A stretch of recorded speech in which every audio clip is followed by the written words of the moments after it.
Hello everyone, welcome to this video, and in this video I'm going to show you how you can download YouTube Music completely for free. So in order to do this, it's actually quite easy, so let's just immediately jump into the tutorial. So the first thing what you want to do is you want to make sure to head over to youtube.com, and then you want to make sure that you head over to your channel. So this will only work if you do have a channel, so if you have a normal account you first want to switch it to an actual YouTube channel, and also make sure that you are on the desktop version of YouTube. Then, once you do that, you want to go to the top right corner of your screen and you want to click on your profile picture, and from there, all you need to do is click on YouTube Studio.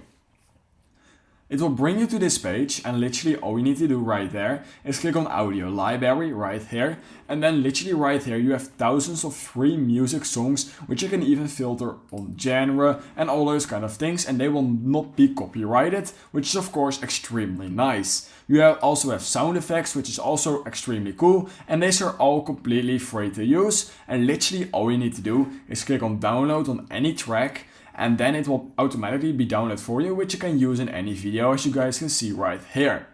So that's how you can download music for YouTube from YouTube completely for free. If you learned something from this video, I would highly appreciate it if you could like this video and subscribe to my channel, and I hope I will see you in my next YouTube tutorial video.